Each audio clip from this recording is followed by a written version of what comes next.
asking for all of my properties. I just wanted to, in disguise, to take everything I had and leave. So I started to ask him for it. And at the end of this, he paid me 10 million naira. That was 2016 December. That was the month I left him. That's when he gave me 10 million naira as a cover for everything I did. In here is also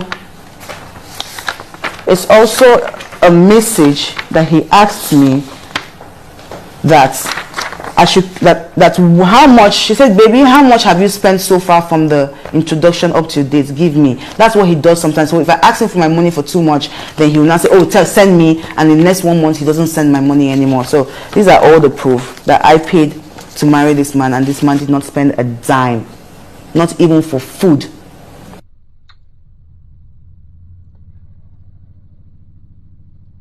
Actually, 3 days ago, he actually said that in an interview. The interview is on Stella Dimoko. I would send it to you so that it can come up on screen. I actually have the short code to it. He said that there was never a wedding, that there were only 4 people and it was a parlor wedding. There was no marriage. There was just like knocking. No celebrity came. You didn't even call an artist. You didn't call any of your friends. Just 4 of us. Me, my mom, and 2 other people.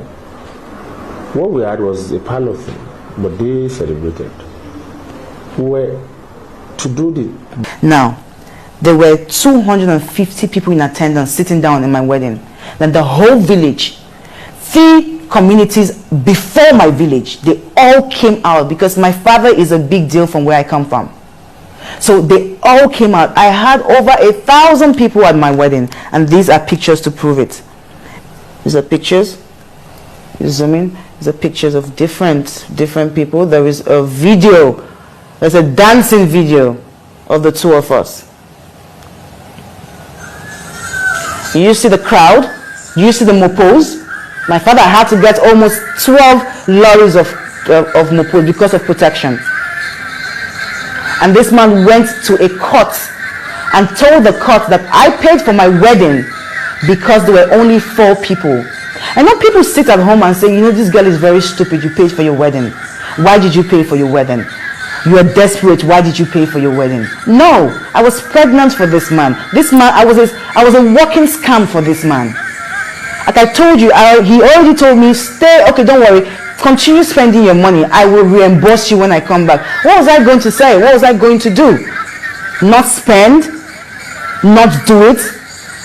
Did I even know I was going to get scammed or going to get... I didn't know all of these things. Because if I knew, I would not be the person. I would not be the person to be in this situation, trust me. So this is the wedding attended by only 4 people. What is his mother there that sprayed me 2,000 naira in 200 naira notes? That is his mother there, dressed in ashwebi. On the pictures on the slide, my father was wearing ashwebi. I was wearing ashwebi. Even to the dress this man wore, he doesn't even know who tailored his dress. I bought materials. I took his dresses to a tailor. I sewed his clothes, bought him a shoe, just to come for a wedding that I paid for. And you tell me that 4 people are attending only that wedding? 4 people? Kule, 4 people? Well, the truth is, you will say there was no wedding because you never paid for a wedding. I paid for the wedding, so I know there was a wedding. I know there was a wedding, and the world knows that there was a wedding too.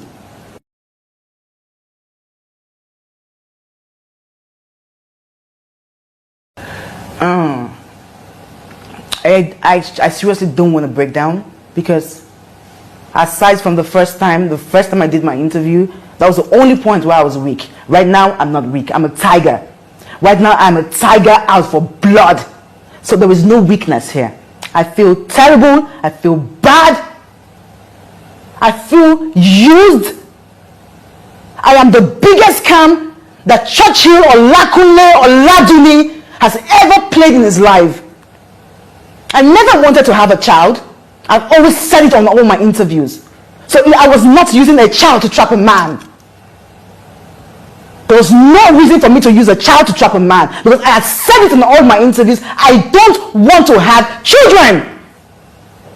And I didn't want to have children for my personal reasons. I had mommy issues. My mother died. I was scared of losing myself and losing I just didn't want to go down that road. I met some man who I thought was a human being, who cajoled me, lied to me, beat me into getting what he wanted. I'm not going to keep quiet anymore. No.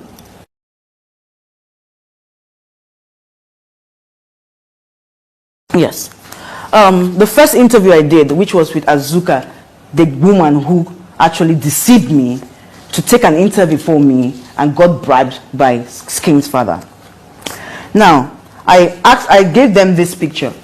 There's a picture of me here, and there's also another picture. This one, my son's father actually released him. His media people actually released it to the internet, on the internet. This is actually a video of me trying to hit him. And if you look closely on this video, you will know that my face has been battered. My face had potholes, like you could see all of that. Now, I'm sure the video will also play. Now, this is also one of my pictures. This is a black eye. I also gave them a picture of one of my ribs. This is a black eye. I gave it to them, and they said that I made this up like it was a makeup artist. I want to appeal to the whole of Nigeria and all the makeup artists in African Nigeria, everywhere I've ever traveled to. If you did this makeup for me, please, it is not time for you to keep quiet. Come out and speak and call me a liar that I did a makeup for this. I have been told that they were going to take this picture for forensic. I was so happy when they said that. It's been 3 years now, nobody has brought out a forensic about this picture. I lost a pregnancy. There was a night, one of the days I confirmed that this man was truly Yahoo. After I came back from giving birth for my son, I had been suspecting that he was Yahoo. Before I even came back to Nigeria, I had started to suspect. But the only thing that actually made me confirm was a night. He wasn't supposed to be home that night. And I slept early. Because of my son, I sleep early. And I went and I heard some noise upstairs in his room, because he's in the penthouse and my room is under. So I heard the noise upstairs. Nobody was supposed to be in that room. So I was going to go check what was happening in the room. I opened up this room. I saw a full-grown man wearing a red cloth in his waist with red candles everywhere around him with a laptop in his hand. Immediately I saw that, I was shocked. I was simply shocked. And I was shocked. I was not scared, but I was shocked. But I just started laughing like a mad person. I just started laughing. He got me, and that was one of the fights we fought after King. When I lost my pregnancy, he pushed me down a flight of 3 stairs. We were fighting.